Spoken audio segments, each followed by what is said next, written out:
Hello, કેમ છો બધા? મજામાં? તો આજે આપણે વાત કરવાની છે શેની? તો કે લેક્ચર નંબર 5 ચેપ્ટર નંબર 4 રાસાયણિક બંધન અને આણ્વીય રચના. એમની અંદર આપણો આજનો ટોપિક રહેશે આયનીય બંધન. અને આયનીય બંધનને કોસેલ થિયરી મુજબ શું નામ આપવામાં આવ્યું હતું? યસ, યાદ હોય અને વેલ એન્ડ ગુડ. વિદ્યુત સંયોજકતા બંધન યાની કે ઇલેક્ટ્રોવેલેન્સી બોન્ડ. ખ્યાલ આવે છે? તો આ પ્રકારના બંધનને આજે આપણે ભણવાનું છે.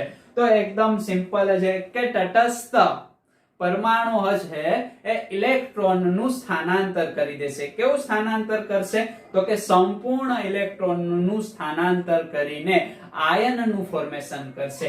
યાની કે તટસ્થ પરમાણુ સંપૂર્ણ ઇલેક્ટ્રોનના સ્થાનાંતર બાદ આયનનું નિર્માણ કરે છે. ખ્યાલ આવે છે? અને આ આયનો છે એમની અંદર ધનભાર અને ઋણભાર યુક્ત આયન વચ્ચે લાગુ પડતા સ્થિર વિદ્યુતીય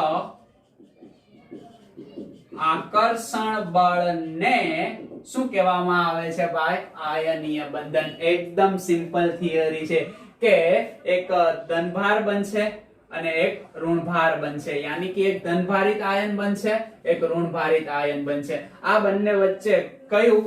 તો કે સ્થિર વિદ્યુતીય આકર્ષણ બળ લાગુ પડશે. અને આ આકર્ષણ બળ લાગુ પડશે ત્યારે ઉર્જા ઇવોલ્વ થશે. ઉર્જા ઇવોલ્વ થશે એટલે તમારું સંયોજન સ્થાયી થશે.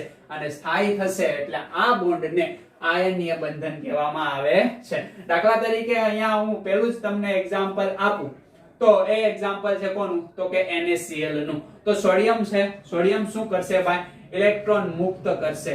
ઇલેક્ટ્રોન મુક્ત કરીને Na+ યાની કે કેટાયન બનાવશે. બરાબર, પોઝિટિવ ચાર્જ વાળો આયન બનાવશે. અહીંયા ઇલેક્ટ્રોન મુક્ત કરે છે. ખ્યાલ આવે છે ને?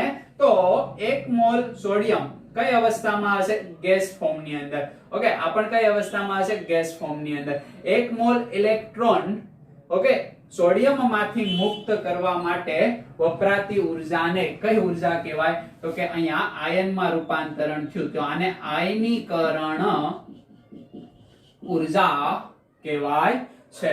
અહીંયા જે ઉર્જા મુક્ત થાય છે, તમારે સોડિયમ માંથી ઇલેક્ટ્રોનને મુક્ત કરવો હોય તો તમારે ઉર્જા આપવી પડે. ખ્યાલ આવે છે ને?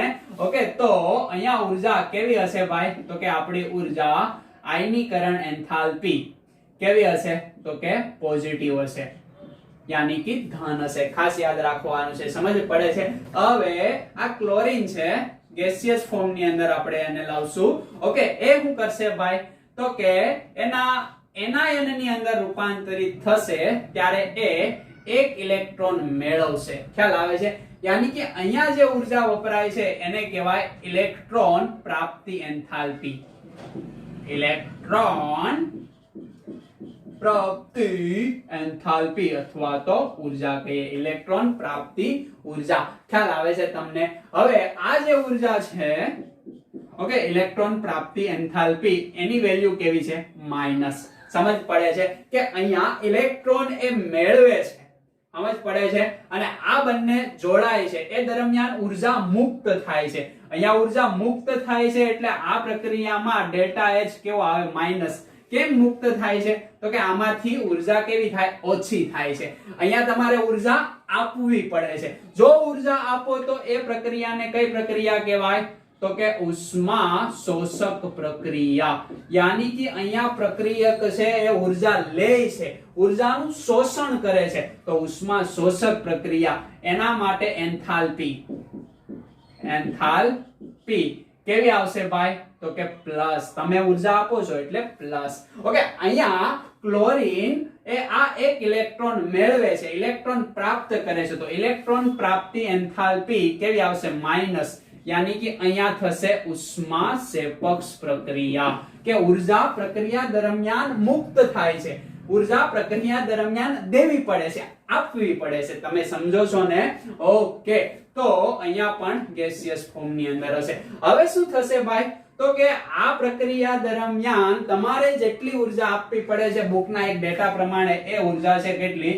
તો કે 495.8 કિલોજૂલ પર મોલ. यानी कि 1 મોલ સોડિયમ માંથી 1 મોલ ઇલેક્ટ્રોન મુક્ત કરવા હોય ત્યારે આપવી પડતી ઉર્જાને કેટલી ઉર્જા કહેવાય? તો કે 495.8 કિલોજૂલ.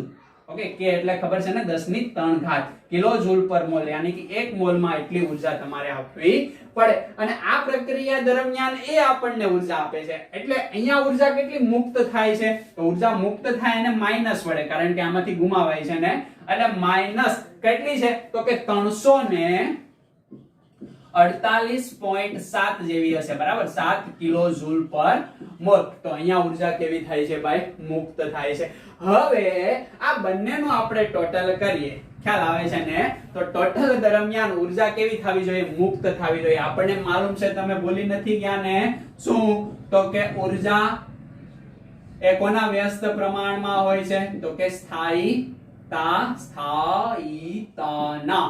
ઓકે, તો સ્થાયીતા આપણે વધારવાની છે, કારણ કે રાસાયણિક બંધન કરીએ છીએ, આયનીય બંધન. તો સ્થાયીતા વધશે તો ઉર્જા કેવી થશે? ઘટશે. ઘટશે તો એનો મતલબ મુક્ત થશે ને શેમાંથી? સંયોજનમાંથી. જો અહીંયા ઉર્જા ઘટી, ઓકે, અહીંયા ઉર્જા શું થઈ? વધી. તમે આપી, અહીંયા ઉર્જા ઘટી એટલે તમે શું કર્યું? માઈનસ કર્યું. ખ્યાલ આવે છે? આ ટોપિક ને એકદમ ધ્યાનથી તમારે સમજવાનો. ઉષ્મા શોષક આપો છો એટલે ઉર્જા વધે છે. ઉષ્મા શેપક, ખ્યાલ આવે છે? આ આપણને આપે છે એટલે કે આમાંથી દૂર થાય છે એટલે માઈનસ કરી. ઓકે, આમાં આપવી પડે, આમાં આ આપણને આપે એટલે આપણે સામે આપવી પડે નહીં. તો આનું ટોટલ કરીએ, ઇલેક્ટ્રોન ઇલેક્ટ્રોન કેન્સલ થઈ જાય. ઓકે, સોડિયમ ગેસિયસ ફોર્મ ની અંદર, ક્લોરીન ગેસિયસ ફોર્મ ની અંદર શું બને છે ભાઈ? તો કે NaCl બની જાય અને આ સોલિડ ફોર્મ ની અંદર બની જાય છે. ખ્યાલ આવે છે ને? અને જ્યારે આ સોલિડ ફોર્મ ની અંદર બને છે ત્યારે આ પ્રક્રિયા દરમિયાન કંઈક ઉર્જા ઉત્પન્ન થાય છે, કારણ કે આ જે સોલિડ ફોર્મ છે એ તો કે સોડિયમ ક્લોરાઇડ નો લેટિસ છે, એને કહેવાય સ્ફટિક લેટિસ. ઓકે, હવે સ્ફટિક લેટિસ ની અહીંયા મારે તમને વ્યાખ્યા આપવી હોય તો ઘનમાં, ખ્યાલ આવે છે ને?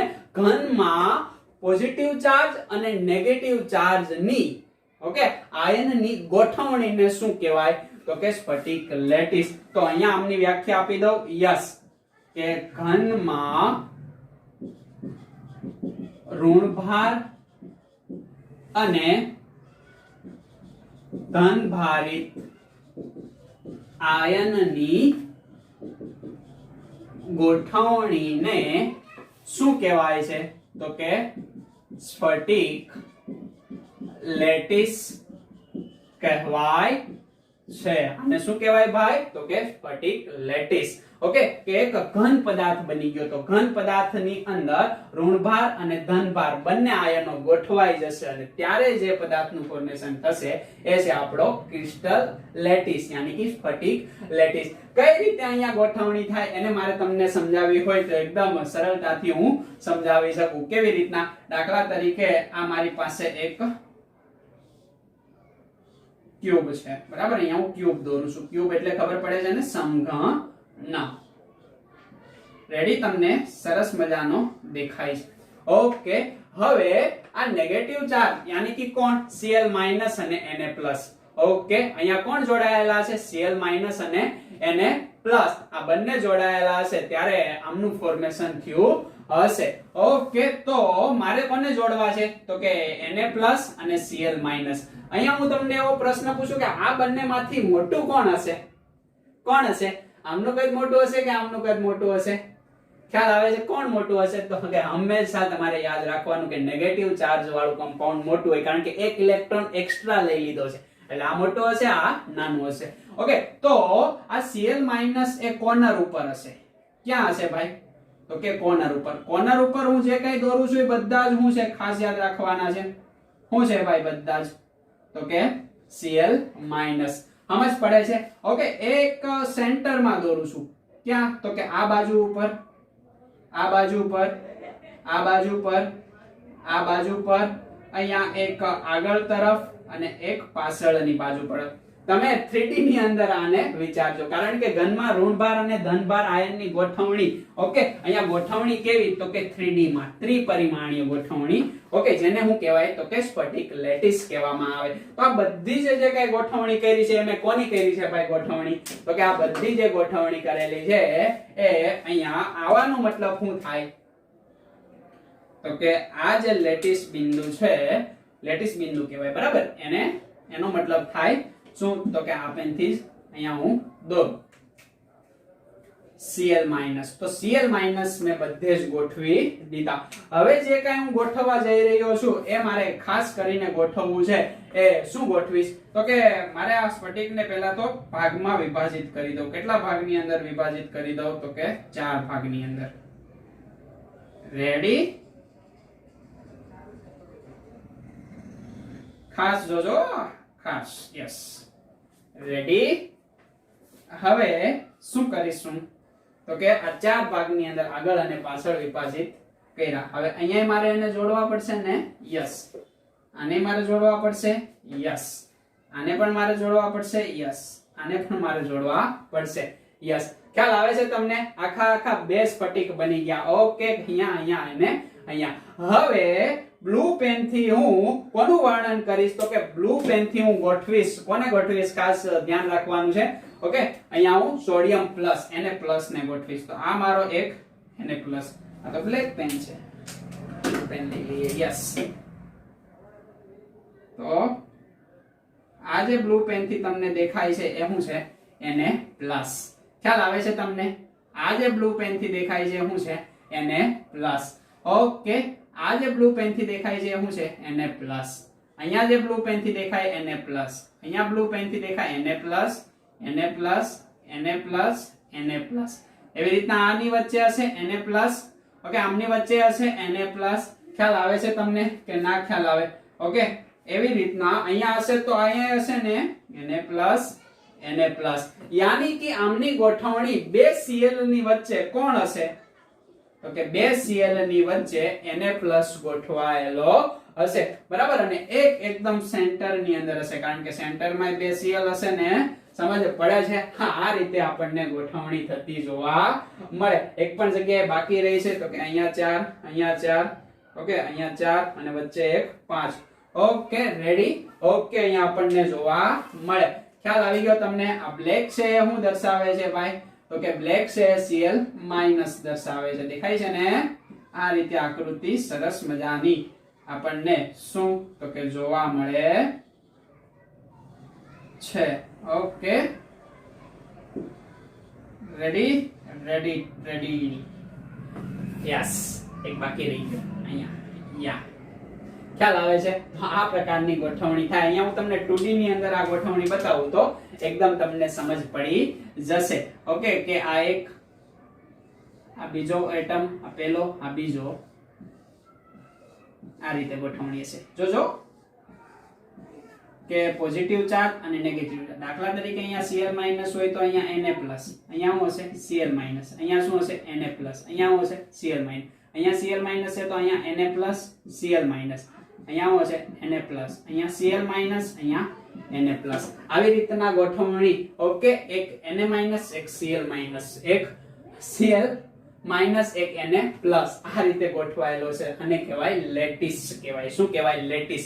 કે આમની ગોઠવણી આની ઉપર એક લેયર હશે, એની ઉપર એક લેયર હશે, એટલે આવું 3 ડાયમેન્શન ની અંદર આ ગોઠવણી આપણને અહીંયા જોવા મળશે. ઓકે, એટલે એને ખાસ તમારે ધ્યાનમાં રાખવાની છે. એટલી વસ્તુ ખબર પડી જાય કે ના ખબર પડી જાય? બરાબર? આમે હશે અને આપણે એને આમ પણ જોડી શકાય. કેવી રીતના? તો કે આ આખો ભાગ તો જે બાકી જ છે, બરાબર? આમ પણ એને જોડી શકાય. એટલે હવે વ્યવસ્થિત એકદમ બની ગયું. દેખાય છે? ઓકે, તો આગળ વધીએ. યસ. હવે આપણે વાત કરીએ કે આ દરમિયાન આ સ્ફટિક લેટિસની રચના થઈ. હવે અહીંયા જે ઉર્જાનું આપણે સમ કરીએ તો ઉર્જાનો સમ આપણને કેટલો મળશે ભાઈ? તો કે કરો તો આમનો સરવાળો. ઓકે, આ માઈનસ છે અને પ્લસ છે એટલે ફાઇનલ વેલ્યુ આપણને કેટલી મળશે? તો કે 147 પોઈન્ટ કેટલા આવે છે ભાઈ? 1.147 પોઈન્ટ આપણને કેટલા જોવા મળશે? તો કે 1 સમથિંગ જોવા મળશે કિલો જૂલ પર મોલ. હવે આ જે ઉર્જા મળી એ ઉર્જા તો પોઝિટિવ છે. એનો મતલબ કે આ ઉર્જા મુક્ત નથી કરતું. આ બનાવવા માટે આપણે ઉર્જા આપવી પડે છે. આનો મતલબ કેવો થાય? આપણે ઉર્જા આપવી પડે, પરંતુ તો બોન્ડિંગ થાય નહીં. અહીંયા દેખાય છે ને, જો સ્થાયીતા વધારવી હોય તો એનો મતલબ શું થાય? ઉર્જા ઘટવી જોઈએ. અહીંયા તો ઉર્જા વધે છે, તો ઉર્જા ઘટશે કેમ?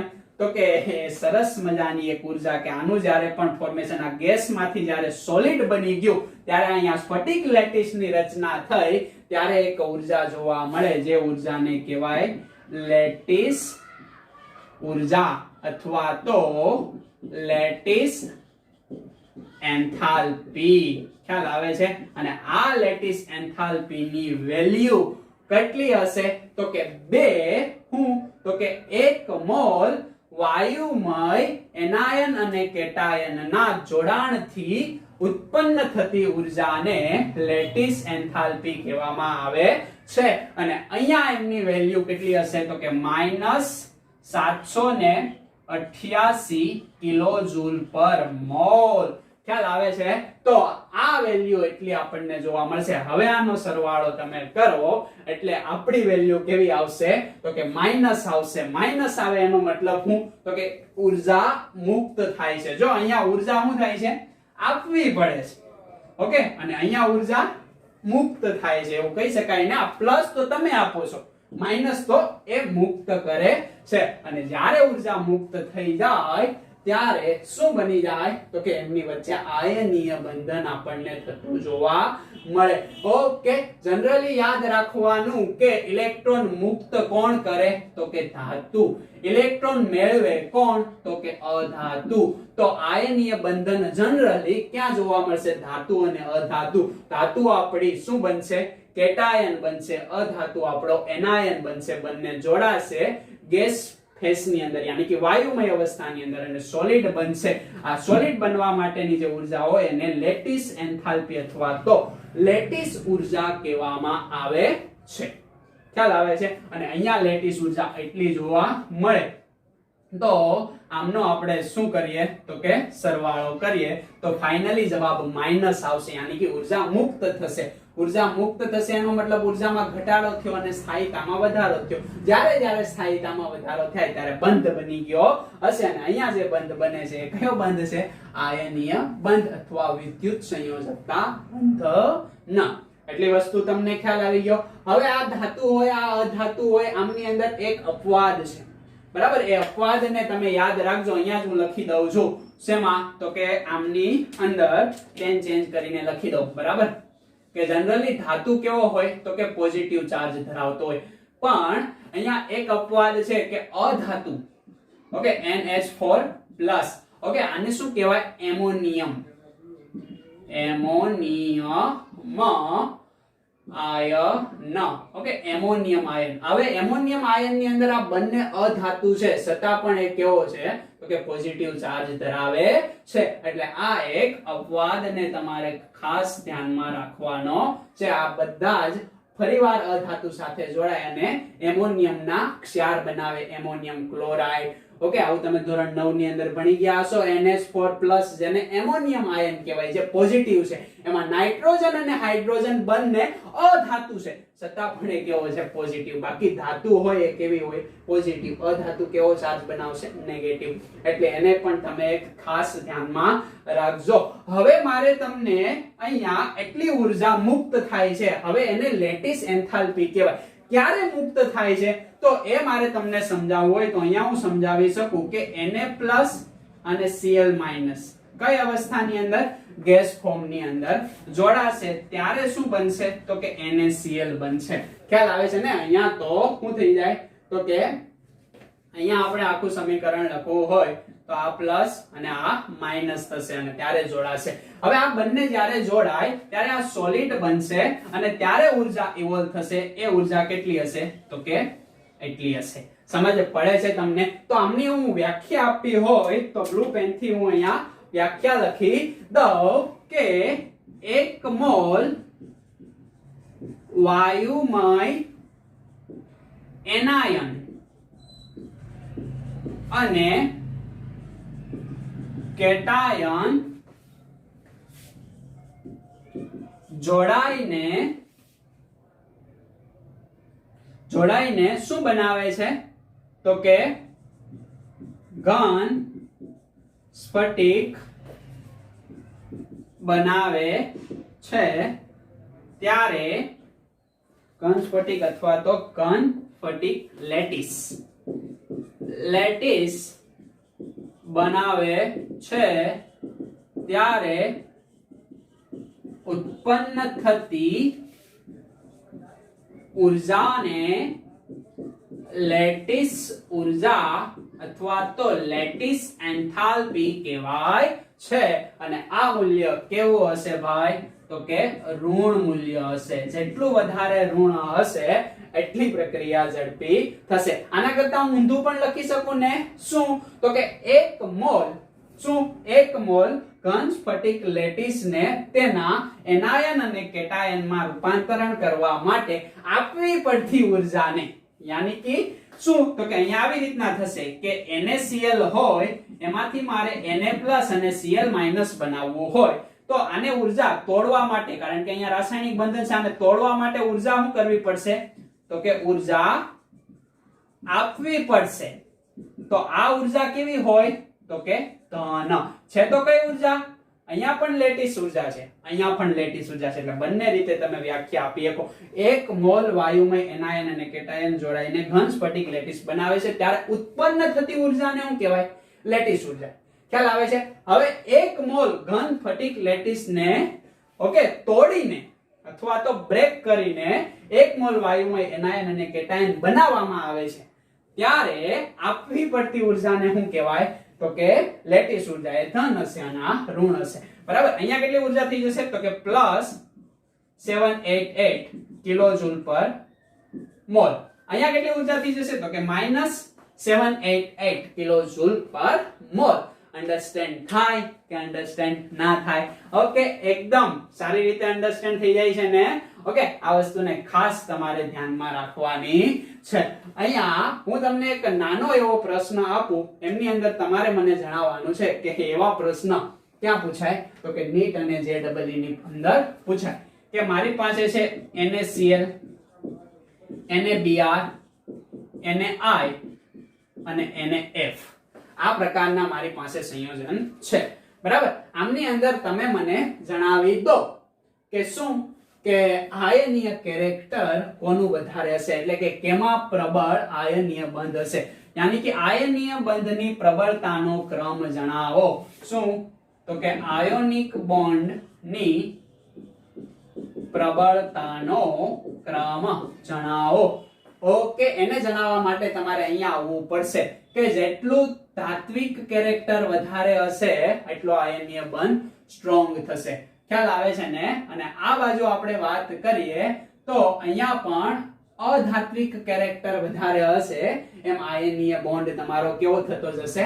સ્ટ્રોંગ થતો જશે.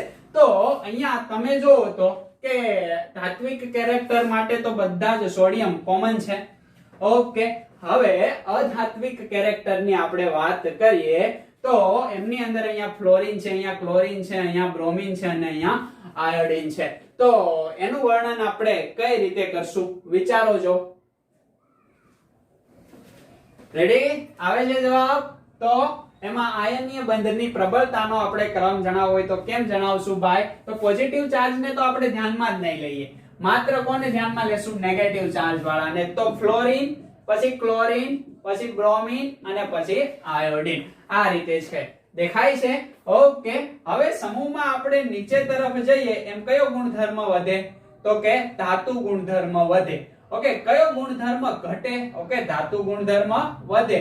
અને સમૂહમાં નીચે તરફ જઈએ એમ અધાતુ ગુણધર્મ શું થાય ભાઈ? તો કે ઘટે. ખ્યાલ આવે છે ને? યાની કે અધાતુ ગુણધર્મ ઘટશે તો સૌથી ઓછી અધાતુ કઈ હશે? આયોડીન. ખ્યાલ આવે છે? તો અહીંયા એવું જોવાનું છે કે અધાતુમાં ઓકે અધાત્વિક ગુણધર્મ કેવો હોવો જોઈએ? વધારે. ઓકે ધાતુમાં ધાત્વિક ગુણધર્મ કેવો હોવો જોઈએ? વધારે. તો આપણે તો અધાતુ, કારણ કે ધાતુ તો બધી જ સોડિયમ સમાન છે, અધાતુ અલગ અલગ છે, તો સૌથી વધારે અધાતુ ગુણધર્મ કોનો હશે? નીચે આવો છો એમ ઘટે છે એટલે કે ફ્લોરિન નો સૌથી વધારે, એના કરતા ઓછો ક્લોરીન નો, એના કરતા ઓછો બ્રોમિન નો અને એના કરતા ઓછો આયોડીન નો. તો સૌથી વધારે આ, એનાથી ઓછો આ, એનાથી ઓછો આ. ક્રમ ખ્યાલ આવી ગયો કે ના? ખ્યાલ આવી ગયો. હજી હું તમને એક એક્ઝામ્પલ આપું. દાખલા તરીકે મારી પાસે છે લિથિયમ ક્લોરાઇડ, એના પછી sodium chloride, potassium chloride, Ruby, okay rubidium chloride. તો આમની અંદર તમારે આયનીય પ્રબળતાનો મને ક્રમ જણાવવાનો છે. કઈ રીતે તમે જણાવશો? તો કે આમની અંદર જોવો તો કે તમારો જે એનાયન છે એ તો કેવો છે? સરખો છે. ખ્યાલ આવે છે તમને? એનાયન હવે આપણી પાસે સરખો હોય, પરંતુ કેટાયન સમૂહ એકની ધાતુ છે. દેખાય? લિથિયમ, સોડિયમ, પોટેશિયમ અને રૂબેડિયમ. યાની કે જેમ જેમ આપણે નીચે જઈએ છીએ બરાબર, એમ ધાત્વિક કેરેક્ટર શું થતું જાય છે ભાઈ? વધે છે. આવર્ત કોષ્ટકની પ્રોપર્ટી ચેપ્ટર નંબર 3 યાદ રાખવાનું છે. ઓકે તો અહીંયા હું વાત કરું કે લિથિયમ થી ક્યાં જઈએ? સોડિયમ, એનાથી પોટેશિયમ અને ત્યાંથી રૂબિડિયમ. ઓકે તો આ રીતે ક્રમ આપણને જોવા મળે. યાની કે સમૂહમાં આપણે નીચે તરફ આવીએ છીએ. હવે નીચે તરફ આવીએ એમ ધાતુ ગુણધર્મ શું થાય છે? વધે છે. તો સૌથી વધારે કોણ ધાતુ હશે? કારણ કે જેમ ધાત્વિક ગુણધર્મ વધતો જાય એમ બંધ સ્ટ્રોંગ થતો જાય. તો રૂબિડિયમ સૌથી વધારે ધાતુ હશે, યાની કે રૂબિડિયમ, પછી આવશે પોટેશિયમ ક્લોરાઇડ, પછી સોડિયમ ક્લોરાઇડ અને લાસ્ટમાં સૌથી ઓછો લિથિયમ ક્લોરાઇડ. ખ્યાલ આવે છે? તો આવા ક્રમને તમારે ધ્યાનમાં રાખવા. આવા એક્ઝામ્પલ ક્યાં પૂછાય? તો કે ઇધર જ પૂછાતા હે. ઓકે તો એટલી વસ્તુને ખાસ ખાસ ખાસ તમારે ધ્યાનમાં રાખવાની છે. ઓકે લેટિસ ઉર્જા પણ ઘણી બધી હોય છે, પણ એ બુકની અંદર આપેલી નથી. કેમ નથી આપેલી? કારણ કે એને આપણે જેમ જેમ આગળ જતા જશું એમ એનો અભ્યાસ કરતા જશું એટલે આપણને ખબર પડી જશે. અહીંયા લેટિસ ઉર્જા એટલે અગત્યની થઈ જાય, કારણ કે આ ઉર્જા ઇલેક્ટ્રોન પ્રાપ્તિ ઉર્જા તમારી બુકની અંદર આપ્યું છે કે ઉષ્મા સેપક હોઈ શકે અને ઉષ્મા શોષક હોઈ શકે. ઓકે બંને હોઈ શકે, આપ્યું છે તો લખવાનું, પણ જનરલી કઈ હશે? ઉષ્મા સેપક હશે. એટલે એને તમારે ખાસ ખાસ ધ્યાનમાં રાખવાની છે. ઓકે ઓછી ઉષ્મા સેપક છે અથવા તો વધારે ઉષ્મા સેપક હશે. હવે આયનીય બંધન આપણે બનાવવો હોય, આયનીય બંધન આપણે શું કરવો હોય? બનાવવો હોય. આયનીય બંધ બનાવવો હોય તો એની માટેની બે ફેવરેબલ કન્ડિશન, યાની કે સરળતાથી આયનીય બંધ બનવા માટે આપણને કોણે? તો કે લુઈસ અને કોસેલના અભિગમની અંદર એક માહિતી આપી હતી. તો એ 2 પોઈન્ટ આપણા બાકી છે. એ 2 પોઈન્ટ કહી દઉં તમને. એ પહેલા એટલું તમે ખાસ ધ્યાનથી જોઈ જાવજો, પછી એનાથી પૂછી નાખો એને. રેડી? વિડિયોને પોઝ કરીને જોવાનું. ઓકે શું પૂછી નાખું? તો કે ભાઈ આ વસ્તુ પૂછી નાખું. સરસ દોર્યું હતું એને. યસ, અને આપણે પૂછી નાખીએ. હવે અહીંયા હું તમને એ 2 કન્ડિશન આપી દઉં કે એ 2 કન્ડિશન આયનીય બંધની પ્રબળતા ઉપર પણ આધાર રાખશે. તો પહેલી શરત એ છે કે જેટલા ઝડપથી એનાયન અને કેટાયન બને એટલો સરળતાથી આયનીય બંધ બને. યાની કે એનાયન અને કેટાયનની બનવાની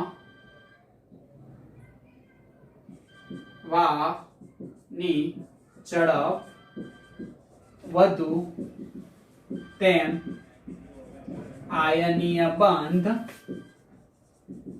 વધારે ઝડપથી પ્રાપ્ત થાય છે, યાની કે વધારે ઝડપથી બને છે.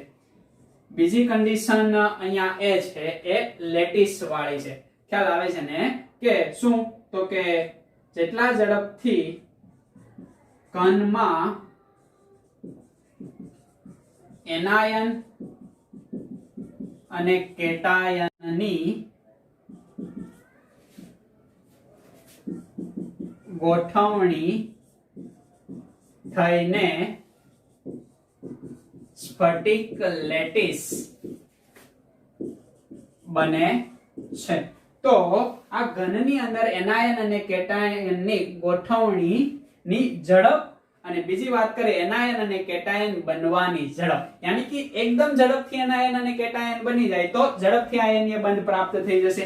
એકદમ ઝડપથી ગોઠવાઈ જાય એટલે કે ઝડપથી ઉર્જા ઇવોલ્વ થાય અને આયનીય બંધ ઝડપથી પ્રાપ્ત થઈ જાય. એટલે આ બે પોઈન્ટને ખાસ તમારે ધ્યાનમાં રાખવાના છે. પછી બુકની અંદર એક પોઈન્ટ આપણને એવો આપ્યો છે કે આ જે ઉર્જા છે યાની કે આ બનાવ્યો તમે શું તો કે કેટાયન, આને કેટાયન કહેવાય, બરાબર, અને આને શું કહેવાય ભાઈ એનાયન. ઓકે, તો જે કેટાયન નું ફોર્મેશન થયું એ દરમિયાન આ ઉર્જા કેવી હોવી જોઈએ તો કે ઓછી. ઓકે, આ ઉર્જા કેવી હોવી જોઈએ? ઓછી ઉર્જા હોય તો ઝડપથી આયનીકરણ બંધ બને, કારણ કે ઓછી ઉર્જા તમે આપો છો, બરાબર. અને આ ઉર્જા કેવી હોવી જોઈએ તો કે વધારે ઋણ. ખાસ યાદ રાખજો, વધારે છે પણ કેવી? ઋણ. ઓછી ઉર્જા અને વધારે ઋણ ઉર્જા કઈ તો કે આયનીકરણ ઉર્જા ઓછી અને ઇલેક્ટ્રોન પ્રાપ્તિ ઉર્જા વધારે ઋણ હોય તો સરળતાથી આયનીય બંધ બની જાય છે. અને બીજા આ બે પોઈન્ટને ખાસ તમારે ધ્યાનમાં રાખવાના છે. આનાથી શું થશે કે જેટલા ઝડપથી એનાયન અને કેટાયન યાની કે આયનો બનશે એટલો ઝડપથી આયનીય બોન્ડ બનશે. ઓકે, ઘનની અંદર એનાયન અને કેટાયન ની ગોઠવણી થઈને સ્ફટિક લેટિસ બને છે. તો આ ગોઠવણી ની ઝડપ પર આયનીય બંધ આધાર રાખે છે. ખ્યાલ આવે છે ને? તો આ બે પોઈન્ટને તમારે ખાસ ખાસ ખાસ ધ્યાનમાં રાખવાના છે. તો એટલી વસ્તુ હતી કોના માટે તો કે આયનીયકરણ બંધ માટે અથવા તો વિદ્યુત સંયોજકતા બંધ. ખ્યાલ આવે છે તમને? અને સહસંયોજક બંધ કોને કહેવાય?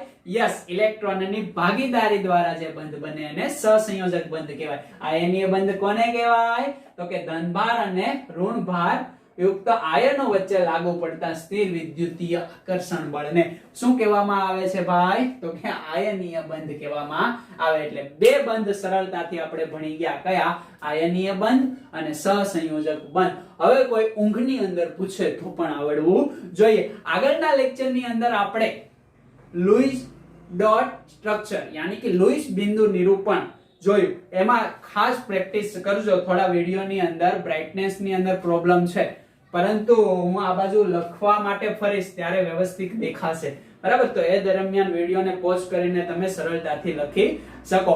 આ વિડિયોમાં એવો પ્રોબ્લેમ રહેશે નહીં, એકદમ સરસ રીતે શૂટ થયો છે, બરાબર, વિધાઉટ કેમેરા બંધ થયા વગર.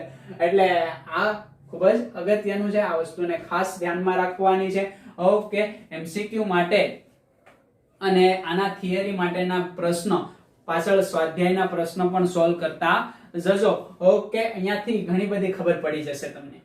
ઓકે, તો આપણે આનું પેમ્પલેટ તમને WhatsApp ગ્રુપની અંદર મોકલી દેશું શક્ય હોય એટલું વહેલી તકે. એટલે એમાંથી તમે પ્રશ્નને કઈ રીતે લખવા અને કઈ રીતે વાંચવા એ ખ્યાલ આવશે, બરાબર. અને JEE અને NEET ની અંદર જો આવું બધું ભણ્યા પછી આવા પ્રશ્ન પૂછાય એટલે એ પણ આપણને માલુમ હોતું હોવું જોઈએ, કારણ કે બધા જ ચેપ્ટરને ભેગા કરીને એક પ્રશ્ન કાઢશે. આમની અંદર ચેપ્ટર નંબર 3 આવ્યું ત્યારે ખબર પડી હવે આયનીય બંધ આમાં છે, ચેપ્ટર નંબર 3 માં આ છે. ખ્યાલ આવે? ચેપ્ટર નંબર 3 ની અંદર તમે ઇલેક્ટ્રોન પ્રાપ્તિ, એન્થાલ્પી, આયનીકરણ ઉર્જા ભણી જ ગયા છો. ખ્યાલ આવે છે? તો એ ભણી ગયા તો અહીંયા સમજવામાં તમને કેવું રહે? સરળતા રહે. હવે ઉર્જા મુક્ત થાય છે, ખ્યાલ આવે છે? તો એને ઉષ્મા ક્ષેપક કહેવાય. ઉર્જા તમે આપો છો તો એને ઉષ્મા શોષક કહેવાય. એટલે આવી બધી વસ્તુ આપણને ધીમે ધીમે ખબર પડતી જાય એમ એમ આપણું નોલેજ વધતું જાય. તો હવે આપણે મળશું નેક્સ્ટ લેક્ચર ની અંદર. સારું, તો આવજો.